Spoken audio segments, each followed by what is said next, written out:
And Ramayanam మనకు ఎందుకు ముఖ్యము అని అంటే మనిషి కోసం మనిషి ఎలా బ్రతకాలని రామచంద్రుడు వచ్చాడనమాట. అంటే మిగతా అవతారాల్లో భగవంతుడు మీరు గమనించారంటే నరసింహస్వామి అవతారం వచ్చాడు స్వామి, అది అదొక వేషం. ఆ వేషం వేసుకొని వచ్చాడు ఎందుకు? ప్రహ్లాదుని కాపాడడానికి. వరాహ అవతారం వచ్చాడు, మన కూర్మ అవతారం, మత్స్య అవతారం, ఇలా హయగ్రీవ అవతారం, ఇలా బోల్డ్ అవతారాలు వచ్చాయన్నమాట. కానీ రామావతారంలో ఉన్న గొప్పతనం ఏంటంటే రాముడు మన వేషం వేసుకున్నాడు, అంటే మనిషి వేషం వేసుకున్నాడు. అంటే మన కోసం మనలా నటించాడు. అంటే ఇప్పుడు ఒక తండ్రి ఒక పిల్లాడికి నువ్వు ఎలా బ్రతకాలరా అంటే, సరే నీలాగా నేను బ్రతికి నేర్పిస్తాను చూడని ఒక తండ్రి తన పిల్లాడిలా వేషం, ఇప్పుడు డబుల్ యాక్షన్ వేస్తుంటారు కదా సినిమాల్లో, మా నాన్నలా నేను ఉండాలి అని. సో అలాగే రాముడిదో మనిషి అన్న వేషం నేను వేసుకున్నాను రా, నీ కోసం వేసుకున్నాను, నువ్వు నన్ను ఫాలో అవ్వు అని నా తండ్రి నా కోసం నా వేషం వేసుకొని నా కళ్ళ ముందు నిలబడ్డాడు. ఇంకా అంతకు మించిన గ్రంథము, అంతకు మించిన ఆచరణ నాకేం అవసరం ఉంటుంది? మిగతాదంతా అవసరమే, కానీ నేను ఎలా నడపాలో నా తండ్రి నాకు స్పష్టంగా నడిచి చూపించిన మార్గం నాకు అనిపిస్తోంది కదా.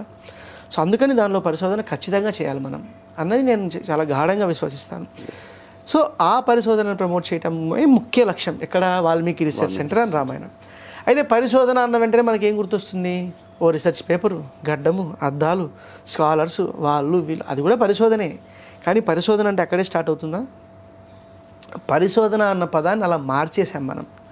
పరిశోధన రీసెర్చ్ అంటే ఎక్కడ జరగాలనంటే క్షేత్రస్థాయిలో జరగాలి, చిన్న స్థాయి నుంచి జరగాలి. అంటే చిన్న స్థాయి అంటే చిన్నప్పటి నుంచి జరగాలి. ఏదో నాకు 40 ఏళ్ళు వచ్చిన తర్వాత, 30 ఏళ్ళు వచ్చిన తర్వాత, 20 ఏళ్ళు వచ్చిన తర్వాత నేను పరిశోధన చేస్తే చేయొచ్చు కనుక అప్పుడు ఆ పరిశోధనకు పరిమితి ఉంది.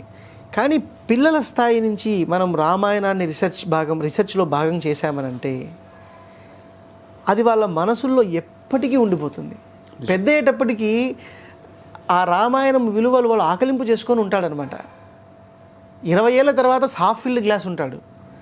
అదే 6 ఏళ్ళకో 10 ఏళ్ళకో మనకి నీట్గా ఒక అన్ఫిల్డ్ గ్లాస్ దొరుకుతుంది అనమాట. దానిలో మనం మంచి నింపే అవకాశం మనకు ఎక్కువ ఉంటుంది. మంచి నింపడం అన్ని పక్కన పెట్టి అసలు పిల్లాడికి మనము వాడు అన్బయాస్డ్గా ఉన్నప్పుడు రామాయణాన్ని పరిచయం చేస్తున్నాం వాడికి. అప్పుడు పరిచయం చేసి అప్పుడు వాడిని నేర్చుకున్నాడంటే దాని ప్రభావం భావితరాల మీద ఎక్కువ ఉంటుంది అని మనం ఆలోచిస్తూ పిల్లల స్థాయి నుంచి పెద్దల పరిశోధనకి మనము గైడ్స్ని తీసుకోవటము, ఆ రీసెర్చ్ పేపర్స్ని పబ్లిష్ చేయటము అన్నీ కూడా ఆ ప్లాన్ కూడా జరుగుతుందన్నమాట.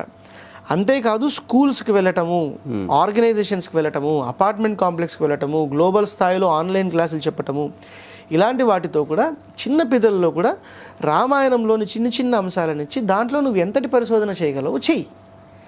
రామాయణం మీద పరిశోధన చేయడానికి నీకు భాషతో ప్రమేయం లేదేమి, నీకు సంస్కృత్ రాదు కదా, నువ్వు బాధపడనక్కర్లా. ఆంజనేయ స్వామి లంకను దాటాడు, సీతమ్మని ఎత్తుకొని వచ్చాడు, మధ్యలో రాక్షసుల్ని చంపాడు, తోక కాలింది, లంకను కాల్చాడు, ఒక చిన్న స్టోరీ. దీని మీద నువ్వు రీసెర్చ్ చేయి. అసలు ఆంజనేయ స్వామి సముద్రాన్ని ఎలా దాటాడు, దాంట్లో నీకున్న లెసన్స్ ఏంటి, అది నువ్వు ఎలా నీ జీవితంలో ఇంప్లిమెంట్ చేయగలవు, బాధలో ఉన్న సీతమ్మని ఎలా ఓదార్చాడు, ఒక రీసెర్చ్ టాపిక్. అసలు రాక్షసుల మీదకి దండెత్తాల్సిన అవసరం ఏమొచ్చింది? ఆయన అవసరం లేదు, సీతమ్మని చూసాడు వెళ్ళిపోవచ్చు కదా. కానీ రామచంద్రుడి కోసం కేవలం సీతమ్మనే కాదు రావణాసురుడి బలమెంతో కూడా చెప్పాలి నేను. ఒక పని, చిన్న పనిని మనం ఇస్తే పోయామా చేసుకొని వచ్చామా అన్నది కాదు కార్యసాధకుడి లక్షణం.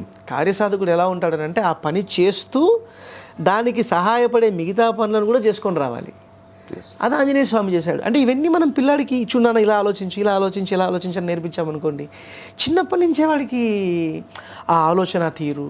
మనమేదో వాడికి ఇదే నువ్వు చేయాలని చెప్పనక్కర్లా, ఈ కథ ఉంది దీంట్లో నువ్వేం చెప్తావు చెప్పు.